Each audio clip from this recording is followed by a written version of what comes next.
সারা সপ্তাহের কাজের ধকল সামলে সপ্তাহান্তে কোথাও ঘুরতে যেতে চান। দীঘা, মন্দারমণি কিংবা তাজপুর অনেকবার যাওয়া হয়েছে, চাইছেন একটা নতুন ঠিকানা। কলকাতা থেকে মাত্র 60 কিলোমিটার দূরে এমনই এক জায়গার হদিশ নিয়ে আজকে আমাদের এই ভিডিও।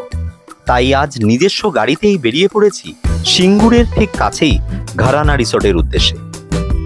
শীত এবছরের মতো বিদায় নিয়েছে।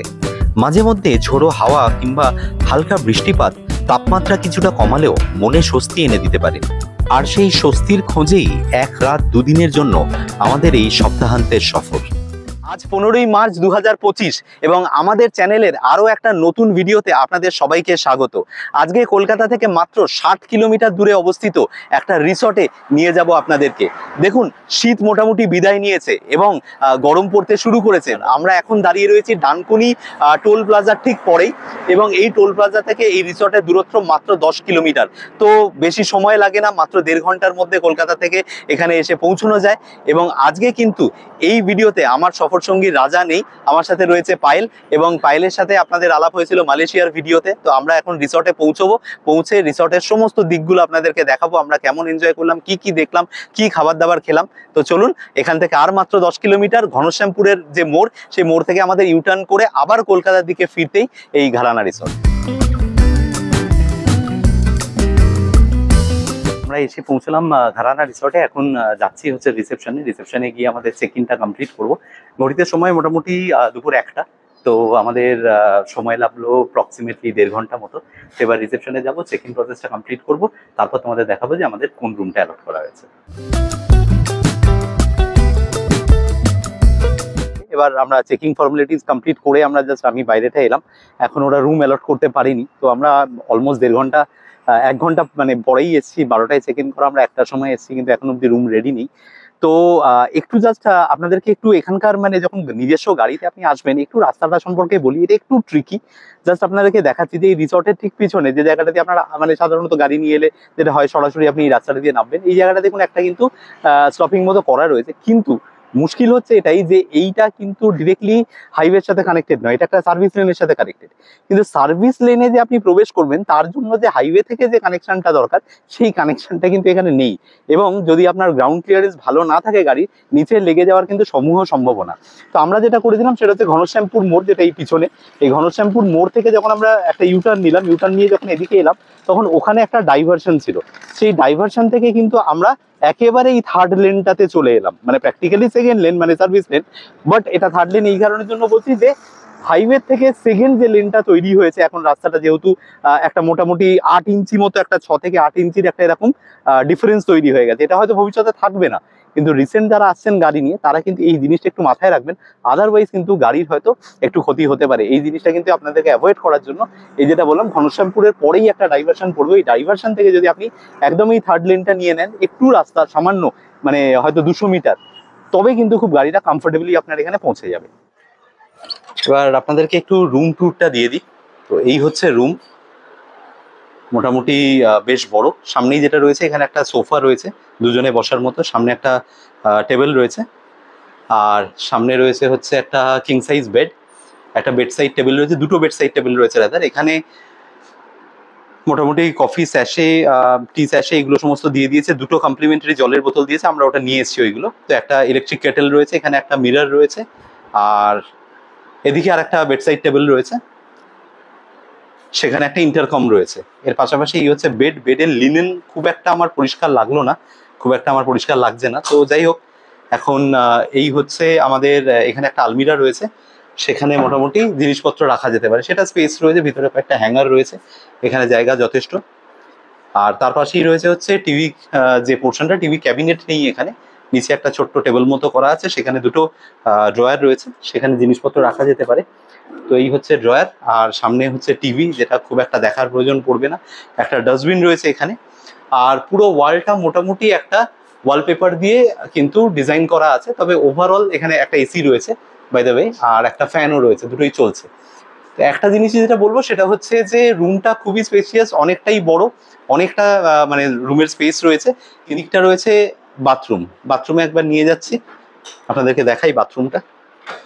বাথরুমটাও মোটামুটি বড় সাইজে, ওপরে একটা গিজার রয়েছে, নিচে কোমোড রয়েছে, সামনে হচ্ছে একটা বালতি দিয়ে দিয়েছে, আর এদিকটা রয়েছে হচ্ছে একটা বেসিন, আর সাথে নিচে একটা ডাস্টবিন রয়েছে, এখানেও একটা মিরর রয়েছে। তো মোটামুটি পরিষ্কার, খুব যে পরিষ্কার ঝাঁ চকচকে এমনটা বলবো না।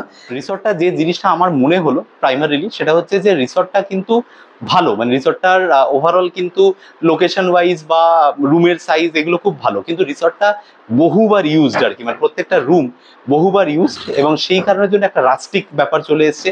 জিনিসপত্রগুলো একটু পুরনো লাগছে দেখতে, নতুন বিল্ড প্রপার্টি না।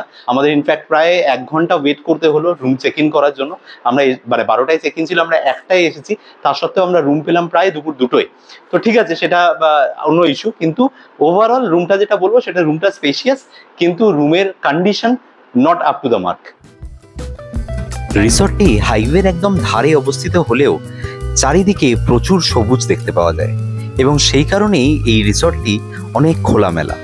তাই শহুরে কোলাহল থেকে ছুটি নিয়ে 1 রাতের জন্য আসতেই পারেন এই রিসর্টে। সো এখন আমরা লাঞ্চে যাচ্ছি, এবং যেহেতু আমাদের চেক ইনে একটু ডিলে হচ্ছিল, আমাদের রুমের ঠিক অপোজিটে রেস্টুরেন্টটা, ফার্স্ট ফ্লোরে আসতে হয়, তো আমরা অর্ডারটা দিয়ে চলে গেছিলাম, সো দ্যাট এখন গেলে মোটামুটি হয়তো আমাদের 5-10 মিনিট ওয়েট করতে হবে। তো সেটা আমরা করেছিলাম, এখন রেস্টুরেন্টে যাচ্ছি, খাবার অর্ডার করাই আছে।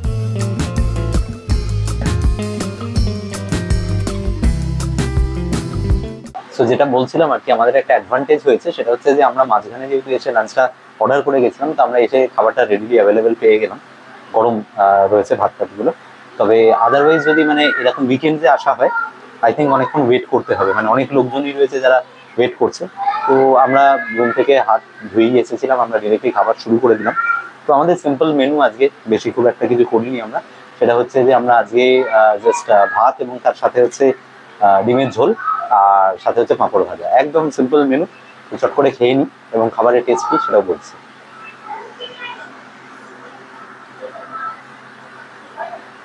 তো দুপুরের লাঞ্চ মোটামুটি ঠিকই আছে, খুব যে দারুণ এরকম বলবো না, বাট খুব খারাপও না, একটা মডারেট।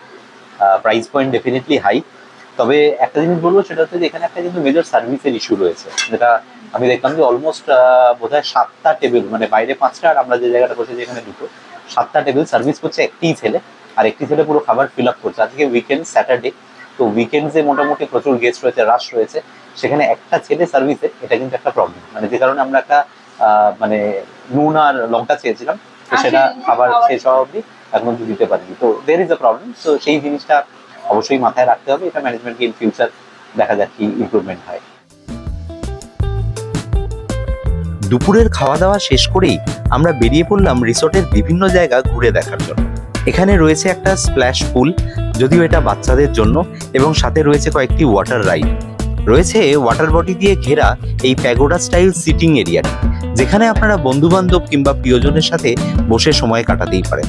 তাছাড়া রয়েছে এই রিসর্টের অন্যতম প্রধান আকর্ষণ এর সুইমিং পুলটি, যেটি সকাল 8টা থেকে রাত 8টা অবধি খোলা থাকে। রয়েছে ঘরানা রিসর্টের মধ্যে, এবং লাঞ্চের পরে খানিকক্ষণ রেস্ট নিয়ে নিলাম রুমে, এবং রেস্ট নেওয়ার পরে ঠিক বিকেল সূর্যাস্ত হবে, সামনে সানসেট দেখতে পাওয়া যাচ্ছে, আর পিছনে রয়েছে কিন্তু একটা সুইমিং পুল, এবং এই সুইমিং পুলে এখন যাব, এবং সন্ধ্যেবেলা এখানে লাইট টাইট জ্বালানোর পরে একটা আলাদা রকম অ্যাম্বিয়েন্স হয়ে যাবে।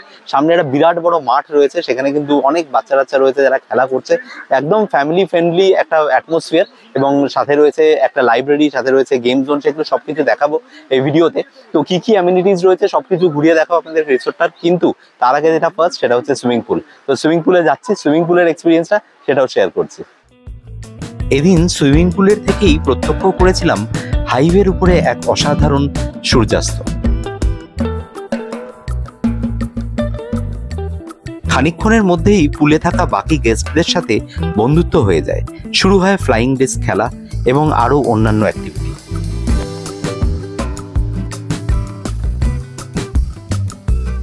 তবে সম্পূর্ণ সুইমিং পুল এবং রিসর্টটি এক আলাদা রূপ ধারণ করে সন্ধে নামার পরে। জ্বলে ওঠে নীল আলো, এবং নীলাভ আলোতে এই সুইমিং পুলটি আরো সুন্দর দেখতে লাগছিল। সন্ধেবেলায় আলো জ্বলার পরে পুরো রিসর্টটা কি অসাধারণ সুন্দর দেখতে লাগছিল, আসুন একবার আপনাদেরকে দেখাই।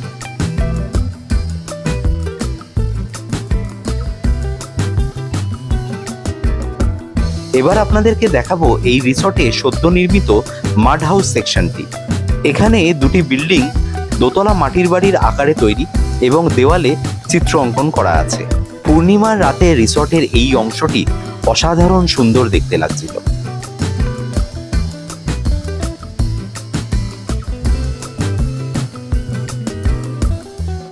ঘড়িতে সময় মোটামুটি রাত 9টা। আমরা এসে বসে রয়েছি আমাদের সামনেই যে রুমের সামনেই যে লনটা রয়েছে সেই লনের উপরে, এবং আপনাদেরকে একবার জাস্ট দেখাচ্ছি মানে পুরো লনটার মধ্যে মানে লোকজন কিভাবে বসে রয়েছে, এনজয় করছে, কথা বলছে, আড্ডা মারছে। ইউজুয়ালি কি হয় এই ধরনের রিসর্টগুলোতে আমি দেখেছি যে ইউজুয়ালি সন্ধ্যেবেলার সময়টা প্রত্যেকে নিজেদের রুমের মধ্যে অকুপাইড হয়ে যায়, কেউ সাইট সিইং এ চলে যায় এবং হোটেলটা মোটামুটি ফাঁকা থাকে। বাট এখানের একটা গুড পার্ট ইজ দ্যাট যে যেহেতু খুব একটা সাইট সিইং এর অপশন নেই, আছে যেটা রয়েছে আমরা কালকে এক্সপ্লোর করবো, সেটা ডেফিনেটলি কালকে সকালে আপনাদেরকে বলবো, কিন্তু যেহেতু সেই অপশনসটা কম, সবাই কিন্তু লনের মধ্যে রয়েছে, আড্ডা মারছে, গল্প করছে এবং হোটেলটা কিন্তু জমজমাট হয়ে রয়েছে। এটা আমার সব থেকে ভালো লাগলো এই পার্টটার। আর একটা জিনিস যেটা আগেই বলেছিলাম যে সন্ধ্যেবেলা লাইটিং এর পরে ওভারঅল কিন্তু যথেষ্ট ভালো হয়ে যায় রিসর্টটা দেখতে। আর এখানে সবুজ ঘাসের একটা গালিচা, তার মধ্যে লোকজন বসে রয়েছে, বাচ্চারা দৌড়দৌড়ি করছে, একদম ফ্যামিলি টাইম কাটানোর জন্য কিন্তু আদর্শ। মানে এবং মানে যারা এসছে যে সমস্ত মানে গেস্টরা, প্রত্যেকেই কিন্তু একদম ফ্যামিলি ওরিয়েন্টেড। মানে এটা যে ভীষণভাবে রেকমেন্ডেড ফর দি ফ্যামিলিজ, মানে এটা নিয়ে কোনো সমস্যা হবে না আপনাদের। যেরকম অনেক সময় ইউজুয়াল এক্সপিরিয়েন্স হয় যে অনেক রিসর্টে গেলে অনেক সিঙ্গেল গ্রুপস মানে ব্যাচেলার্সদের গ্রুপ আসে, আপনারা আনকমফোর্টেবল ফিল করেন, কিন্তু এইটাতে সেই সমস্যাটা আমি একদম দেখতে পাচ্ছি না। যতগুলো গেস্ট আমি দেখলাম, অনেকজনের সাথে আমি ইন্টারাক্ট করলাম, ইনফ্যাক্ট আমি পুলে খেলছিলাম অনেকজনের সাথে, তো প্রত্যেকে দেখলাম যে ফ্যামিলি গ্রুপই কিন্তু এখানে এসছে। তো এনজয় করছি বাকি সময়টা, এবং রাত্রে ডিনারের অর্ডারও করে দিয়েছে এবং এই লনে বসে ডিনার করার প্ল্যান রয়েছে, সেগুলো সবকিছু দেখাবো আপনাদের। খাবারের গুণমান ঠিকঠাক হলেও অন্যান্য রিসর্টের মতোই একটু ওভারপ্রাইসড। এটা একটা কিন্তু খুব ইউনিক এক্সপিরিয়েন্স হচ্ছে। মানে নর্মালি রুমের ভিতরে বা রেস্টুরেন্টে তো ডিনার করা হয়ই, যেখানে লনের মধ্যে বসে ডিনার করা হচ্ছে, বেশ ভালো। মানে ওয়েদারটাও ভালো লাগছে আর খাবারটা একেবারে গরম সার্ভ করে গেল। তো যেটা দেখলাম লাঞ্চের সময় সার্ভিসের যেরকম ইস্যু, কিন্তু এই লনের মধ্যে কিন্তু খুব ভালো করে ম্যানেজ করছে। বহু লোক, মানে শুধু আমরা নয়, এরকম প্রায় 7-8টা টেবিল রয়েছে, প্রত্যেকে কিন্তু এইভাবেই ডিনার করছে।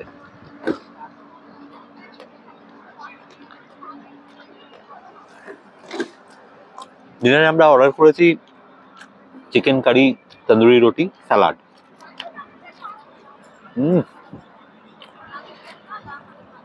ঠান্ডা ঠান্ডা ওয়েদারে গরম গরম চিকেন কারি রুটি, মাঠে বসে হাইওয়ের ধারে খাওয়ার অপশনস আছে প্রচুর। যে কোনো ধাবাতে গেলেই আমরা খেতে পারি, বাট এটা একটু ডিফারেন্ট টাইপের। মানে আমাদের মনে পড়ছে না আমরা কোথাও ঘুরতে গিয়ে এরকম লনের মধ্যে বসে ডিনার করেছি কখনো। এটা বেশ ভালো, এবং মানে অ্যাটমসফিয়ারটাও এমন যে বসে থাকা যায়, বেশ রাত অব্দি এখানে বসে থাকা যায়, কোনো অসুবিধা নেই। এখন তো অলমোস্ট 10:30 বেজেই গেছে। হ্যাঁ, কিন্তু অর্ডার তোমাকে 10টার মধ্যে দিতে হবে, হবে না? ইউজুয়ালি সব জায়গায় তাই বলে, বাট নর্মালি এরা রিফিউজ করে না। এবার এখন যদি কেউ রাত 12টার সময় খাওয়ার চায় তো অবভিয়াসলি করতে পারবে না। আচ্ছা, ডিনার কমপ্লিট করে এখন রুমের দিকে যাচ্ছি। ঘড়িতে সময় প্রায় রাত 11টা, আর দেখতেই পাচ্ছেন যে এই রিসর্টের পিছনে লাইট সাইটস গুলো মোটামুটি অফ করে দিয়েছে। কিন্তু একটা দারুণ সুন্দর একটা সন্ধে কাটালাম পরিবারের সাথে এসে। সপ্তাহান্তে যদি এরকম একটা সুন্দর সময় কাটাতে চান আর কি, আমি একটা জিনিসে অ্যাসুরেন্স দিতে পারি, সেটা হচ্ছে পরিবেশটা এখানকার যথেষ্ট ভালো। তো সেই দিক থেকে আপনারা এসে এনজয় করতেই পারেন। এরকম কলকাতা থেকে 1.5 ঘন্টা, মানে রাফলি সকালবেলা তো আমি এলাম গাড়ি চালিয়ে, 1.5 ঘন্টার মতো সময়, এবং 1.5 ঘন্টার মতো সময় আপনি এখানে পৌঁছে যাবেন নিজস্ব গাড়িতে এলে, খুবই সহজ। সো রুমে চলে এলাম, এবার শুয়ে পড়বো। রাত হয়ে গেছে, মোটামুটি 11টা বাজে, আর সবাই দেখলাম আস্তে আস্তে লাইটস গুলো অফ হয়ে যাচ্ছে। তো কালকে সকালবেলা আমরা এখান থেকে ব্রেকফাস্ট করবো, এবং ব্রেকফাস্ট করার পরে এখান থেকে বেরোনো, এবং বেরিয়ে এখান থেকে একটা সাইট সিইং রয়েছে এখান থেকে 7 কিলোমিটার মতো ডিস্টেন্স, সেখানেও নিয়ে যাব আপনাদেরকে। তো আর কথা বাড়াবো না, শুভরাত্রি সবাইকে, দেখা হচ্ছে কালকে সকালে। Good morning. ঘড়িতে সময় সকাল 9টা। তো ঘুম থেকে উঠতে একটু দেরি হয়ে গেল, খুব ভালো ঘুম হলো। তো এখন ব্যাঙ্কোয়েটের দিকে যাচ্ছি। ব্রেকফাস্ট অপশন এখানে কমপ্লিমেন্টারি ব্রেকফাস্ট থাকে, তো সেটাই করার জন্য। তো এখন যাই, গিয়ে দেখি কত কি রয়েছে আর কি। একটু দেরি হয়ে গেছে, একটা ওরা ওয়েক আপ কল দিয়েছিল কিন্তু আমাদের উঠতেও একটু দেরি হয়ে গেছে।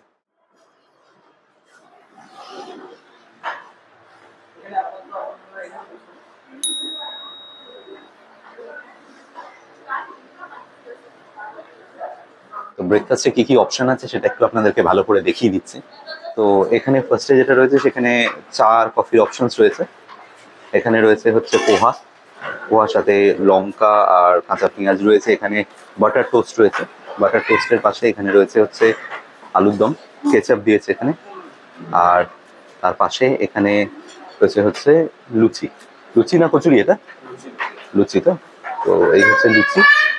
আর লুচির পরে এখানে দিয়েছে হচ্ছে ডিম সেদ্ধ। আর তার পাশে ওটা কি মিষ্টি আছে, সন্দেশ, তাই তো? তো এই পাশে রয়েছে হচ্ছে সন্দেশ। তো ব্রেকফাস্ট কটা থেকে কটা অবধি থাকে? 10টা অবধি থাকে। তো 9টা থেকে 10টা। সো ব্রেকফাস্টটা আমরা ঘরে নিয়ে চলে এসেছি। ওখানে একটু সমস্যা ছিল হচ্ছে যে মানে নাম্বার অফ টেবিলস খুব কম ছিল, একটু রাশ হয়ে যাচ্ছিল। তো আমরা ডিসাইড করলাম যে চা কফিটা খেয়ে আমরা রুমে নিয়ে চলে আসি। তো রুমে নিয়ে এসেছি, স্যান্ডউইচ খাচ্ছি, এবং স্যান্ডউইচ খেতে খেতে যেটা দেখছি সেটা হচ্ছে আমাদের গ্লোবট্রটারের কিন্তু লাস্ট ভিডিও রসিক বিলের। তো দেখতেই পাচ্ছেন রুমে টিভি রয়েছে, সেখানে আমরা দেখছি এবং সাথে ব্রেকফাস্ট করছি। তো একটা কথাই বলবো, সেটা হচ্ছে যারা এখনো অব্দি আমাদের এই চ্যানেলটা সাবস্ক্রাইব করেননি তারা কিন্তু সাবস্ক্রাইব করে নিতে পারেন। অনেক ভিডিও, মানে আমাদের অন্তত 7-8টা প্লে লিস্টে আলাদা আলাদা জায়গার প্রচুর ভিডিও চলে এসছে এই ধরনের। সেগুলো যদি না দেখা হয়ে থাকে অবশ্যই দেখে নিন এবং চ্যানেলটাকে সাবস্ক্রাইব করে চ্যানেলটার পাশে থাকুন। তো চলুন ব্রেকফাস্ট কমপ্লিট করে নিই। ব্রেকফাস্ট কমপ্লিট করে ওয়ান লাস্টে আমরা রিসর্টটার একটা ট্যুর দিয়ে আমরা এখান থেকে চেক আউট করবো। তারপরে কিন্তু রয়েছে আমাদের এখানকার লোকাল সাইট সিইং। ঘড়িতে সময় 12টা। তো আমি রেডি হয়ে নিলাম, এবার আমাদের চেক আউট করতে হবে। ইনফ্যাক্ট চেক আউট কিন্তু এখানে সকাল 11টায়, কিন্তু খুব একটা দেখলাম না যে তাড়াহুড়ো রয়েছে, মানে কল টল করছে বা এরকম। তো আই থিঙ্ক সেটা সানডে বলেও হতে পারে, যেহেতু আর নতুন চেক ইনের খুব একটা হয়তো অপশনস মানে ওদের হয়তো বুকিং নেই। তবে ইউজুয়ালি এটা টাইমটা হচ্ছে 11টা, আপনাকে বলেই দিচ্ছি। তো এবার একটু যাচ্ছি, যে সমস্ত সেকশনগুলো আপনাদেরকে দেখানো হয়নি এই ভিডিওতে সেগুলো। তো প্রথমেই যেটা দেখাবো সেটা হচ্ছে একটা লাইব্রেরি রয়েছে এখানে। কি বই টই রয়েছে সেগুলো আপনাদেরকে একটু দেখাই। ঠিক ব্যাংকোয়েটে যেখানে আমরা সকালে ব্রেকফাস্ট নেওয়ার জন্য এসেছিলাম, তো তার নিচেই হচ্ছে লাইব্রেরিটা। তো সেই লাইব্রেরিতে যাচ্ছি এবং লাইব্রেরির পাশেই রয়েছে গেম জোন, দুটোই দেখাবো আপনাদের। এই হচ্ছে লাইব্রেরি। লাইব্রেরিতে এখানে বই রয়েছে অনেক, দেখিনি কি কি বুকস রয়েছে এখানে। আচ্ছা, এখানে প্রচুর নভেল রয়েছে হিন্দিতে। মানে ফর এক্সাম্পল আমার একটা পড়া নভেল চেতন ভগতের হাফ গার্লফ্রেন্ড, তো এরকম কিছু বুকস রয়েছে। এবং এখানেও কিন্তু বই রয়েছে, এখানেও রেভলিউশন 2020, এটাও চেতন ভগতের, এটাও আমার পড়া একটা বই, যদিও আমি এগুলো ইংলিশে পড়েছি। এছাড়া যেটা রয়েছে সেটা হচ্ছে নজরুলের সঞ্চিতা দেখতে পাচ্ছি, এবং তার পাশে যেটা রয়েছে সেটা হচ্ছে যে বিভূতিভূষণের গল্প সংগ্রহ। তো এইগুলো রয়েছে এখানে, এই সমস্ত বই রয়েছে। এবং নিচে দেখলাম এপিজে আব্দুল কালামের লেখা একটা বই রয়েছে। নিচে এখানে ডিকশনারি রয়েছে, বেঙ্গলি টু ইংলিশ ডিকশনারি রয়েছে, ইংলিশ টু বেঙ্গলি ডিকশনারি, এবং এখানে কিছু স্টুডেন্টস মানে বুকসও রয়েছে এখানে। তো এই সমস্ত বই ফই রয়েছে এখানে। তো যদি আপনি মনে করেন দেখতে পারেন। একটা খুব নস্টালজিক একটা বই দেখলাম, ছোটবেলায় প্রচুর এই বইগুলো কেনা হতো, স্পোর্টস স্টার, প্রচুর কালেকশন ছিল আমার। যাই হোক, সো এই হচ্ছে লাইব্রেরি। লাইব্রেরিতে একটা ফ্যান রয়েছে, এখানে বসে পড়ার মতো অপশন রয়েছে, এখানে বসে আপনি বই পড়তে পারেন। খুব একটা বড় না, ছোট। যাই হোক, তো লাইব্রেরির বাইরে যদি যাই তাহলে এখানে রয়েছে গেম জোন। গেম জোনটা একবার দেখাই আপনাদের কি কি রয়েছে এখানে।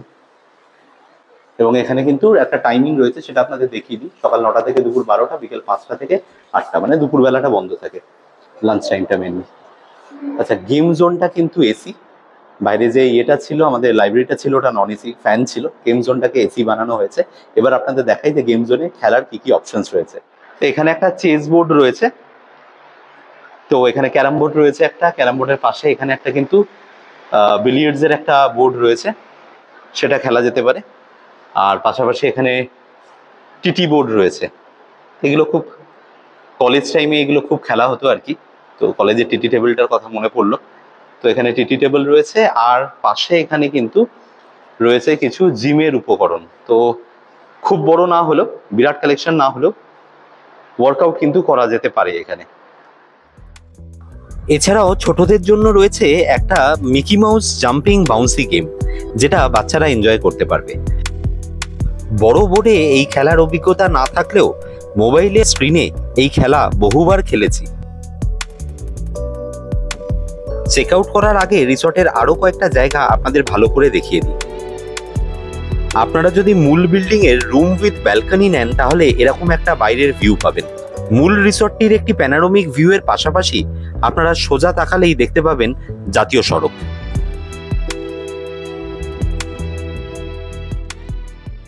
আচ্ছা, এখানে একটা মন্দির রয়েছে, সেই মন্দিরটা একবার আপনাদেরকে দেখিয়ে দিই।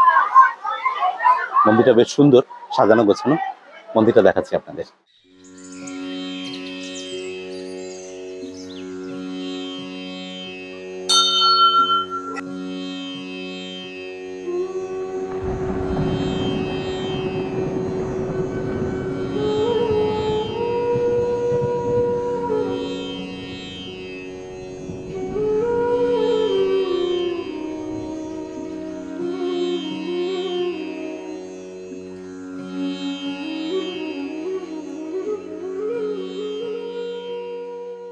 সুন্দর মন্দিরটা, আপনারা এখানে এলে অবশ্যই এই মন্দিরে আসবেন, পুজো দিতে পারেন। সন্তোষী মা রয়েছে, বজরংবলী রয়েছে, রাধাকৃষ্ণ রয়েছে, শিব ঠাকুর রয়েছে। এবার আপনাদেরকে দেখাবো এই রিসর্টের সব থেকে এক্সপেন্সিভ রুম, অর্থাৎ এই পুল ভিলাটি, যেখানে আপনারা পেয়ে যাবেন একটি প্রাইভেট সুইমিং পুল। এরকম দুটো ভিলা এখানে রয়েছে। কালকে বুকিং ছিল, যে কারণে এখন রুমটা ক্লিনিং চলছে। আমি জাস্ট একটু প্রাইভেট সুইমিং পুলটা দেখিয়ে দিই আপনাদেরকে। তো এই দিকটা রয়েছে প্রাইভেট সুইমিং পুল। তো আপনারা এখানে এলে এইটা একটা অপশন আপনারা চুজ করতে পারেন। এখানে রুমের ভিতরেই একটা প্রাইভেট সুইমিং পুল বানানো রয়েছে। তো এই হচ্ছে সেই পুল ভিলা। আচ্ছা, এই ঘরানা রিসর্টের খরচ সম্পর্কে আপনাদেরকে বলি। এখানে মোটামুটি 6-7টা ক্যাটাগরির রুম হয়। তো একটা যেটা হচ্ছে স্ট্যান্ডার্ড রুম, মানে এক্সিকিউটিভ রুম ওরা বলছে। তারপরে যেটা রয়েছে সেটা হচ্ছে যে ডিলাক্স রুম, এবং তার উপরে রয়েছে হচ্ছে কটেজ। কটেজের পাশাপাশি রয়েছে মাড ভিলা, এবং সাথে রয়েছে super deluxe room, balcony with balcony room, আর রয়েছে হচ্ছে পুল ভিলা। ট্যারিফ প্রত্যেক কটার আমি স্ক্রিনে আপনাদেরকে দিয়ে দিলাম, আপনারা পজ করেও দেখে নিতে পারেন। যেটা আপনাদের সুইটেবল মনে হবে আপনি দেখে নিতে পারেন। সব কটা রুমে ট্যুর দেওয়া সম্ভব ছিল না, কারণ আজকে প্রচুর গেস্ট রয়েছে, এখন অব্দি সব রুমে চেক আউট হয়নি। আমাদের রুমের ট্যুর অলরেডি আপনাদেরকে দিয়েছি। তো আপনারা আপনাদের সুবিধা মতো কিন্তু বুক করেই নিতে পারেন এই ঘরানা রিসর্ট। রুম চেক আউট করে আমরা নিজস্ব গাড়িতেই বেরিয়ে পড়লাম এখান থেকে মাত্র 7 কিলোমিটার দূরে অবস্থিত ডাকাতকালী মন্দির দেখতে। হুগলি জেলার সিঙ্গুরের পুরুষোত্তমপুরে অবস্থিত এই প্রাচীন ডাকাতকালী মন্দিরের বয়স 550 বছর। সরস্বতী নদীর তীরে মহারাজ সিংহ বাল্যর রাজধানী এই সিংহপুর আজ সিঙ্গুর। রাজনৈতিক কারণে আজকাল সিঙ্গুর বহুল প্রচারিত হলেও বহু আগে থেকেই সিঙ্গুর বিখ্যাত এই ডাকাতকালীর মন্দিরের জন্য। কলকাতার দিক থেকে এলে সিঙ্গুর ব্রিজের উপরে উঠে ডান দিকে ঘুরে মাত্র 2 কিলোমিটার গেলেই পড়বে এই মন্দির। মন্দির চত্বরটি পাঁচিল দিয়ে ঘেরা এবং এই মন্দিরে রয়েছে মূল 2টি প্রবেশদ্বার। 8চালা আকৃতিতে তৈরি মূল মন্দিরটি দক্ষিণমুখী। মন্দিরের সামনে চাঁদনি আকৃতির একটা নাট মন্দিরও রয়েছে। তবে পুজো দিতে চাইলে দুপুরবেলাটা অ্যাভয়েড করাই ভালো, এ সময় গর্ভগৃহটি বন্ধ থাকে। ঘরানা রিসর্ট থেকে 7 কিলোমিটার গাড়ি চালিয়ে এসে আমরা বর্তমানে যে জায়গাটা পৌঁছলাম, সেই জায়গাটার নাম হচ্ছে এই সিঙ্গুর অঞ্চলের অতি প্রাচীন, অতি পরিচিত ডাকাতকালীর মন্দির। হ্যাঁ, একদম ঠিক শুনেছেন, যে আমরা যখন পায়ে হেঁটে তারকেশ্বরে জল ঢালার জন্য যাওয়া হয় বাবার মাথায়, তখন এই ডাকাতকালীর সামনে দিয়ে যাওয়া হয়, এবং এখানেই হয় কিন্তু প্রথম স্টপ, যেখানে মানুষজন এসে কিন্তু পুণ্যার্থীরা জল ঢালেন শ্রাবণ মাসে। তো সেই ডাকাতকালী মন্দিরে রয়েছি। 500 বছরেরও বেশি পুরনো এই অতি প্রাচীন মন্দিরের কিন্তু ইতিহাস প্রচুর, প্রচুর জনশ্রুতিও রয়েছে, এবং ফাল্গুন মাস থেকে এখানে বসে কিন্তু মেলা চলে ভাদ্র মাস পর্যন্ত। তো সেই মন্দিরটা আপনাদেরকে ঘুরে দেখাচ্ছি, চারিপাশটা পুরোটা কেমন রয়েছে না রয়েছে সব কিছু দেখাবো আপনাদেরকে এই ভিডিওতে। এবং যে জনশ্রুতির কথা বারবার বলা হচ্ছে সেটা হচ্ছে যে সারদা মায়ের নাম কিন্তু এই মন্দিরের সাথে জড়িয়ে রয়েছে ওতপ্রোতভাবে।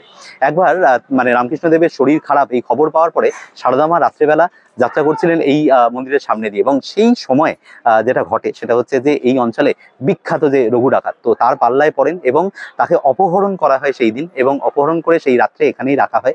এবং এই রঘু ডাকাত ছিলেন মা কালীর ভক্ত, তিনি কিন্তু গাছের তলায় মা কালীর পুজো করতেন। তো এমন রঘু ডাকাতের সাথে কিন্তু সাক্ষাৎ হয় মা শারদার, এবং মা শারদা তাকে বলা হয় যে কালী রূপে দর্শন দেন, এবং তারপর থেকেই কিন্তু পুজো হয় এখানে, মানে এখান থেকে শুরু হয় মন্দির পরিকল্পনার কাজ। এখানে শুরু হয় মাতৃ রূপে কিন্তু মা কালীকে এখানে পুজো করার প্রচলন। তো এই সমস্ত জনশ্রুতি লুকিয়ে রয়েছে এই মন্দির চত্বরের মধ্যেই, পুরোটাই আপনাদেরকে ঘুরিয়ে দেখাচ্ছি। কেমন লাগছে অবশ্যই আমাদেরকে কমেন্টে জানাবেন। যদি কোনো কিছু ভালো লেগে থাকে তাহলে ভিডিওটাকে লাইক, শেয়ার এবং চ্যানেলটা সাবস্ক্রাইব করে চ্যানেলটার পাশে থাকবেন। চলুন আপনাদেরকে দেখিয়ে দিই ডাকাতকালী মন্দির। ডাকাতকালী মন্দিরটি উঁচু ভিত্তিবেদির উপর প্রতিষ্ঠিত। গর্ভগৃহের সামনে ত্রিখিলান প্রবেশদ্বার যুক্ত অলিন্দ, অলিন্দের সামনে রোয়া, গর্ভগৃহে ঢোকার একটি প্রবেশদ্বার। আগে মন্দিরের সামনের দিকে টেরাকোটার অলঙ্কনে অলঙ্কৃত ছিল, কিন্তু এখন সেই টেরাকোটার সামান্যই অবশিষ্ট আছে। গর্ভগৃহে একটি ভীষণ কালীমূর্তি প্রতিষ্ঠিত ও নিত্য পূজিত হন।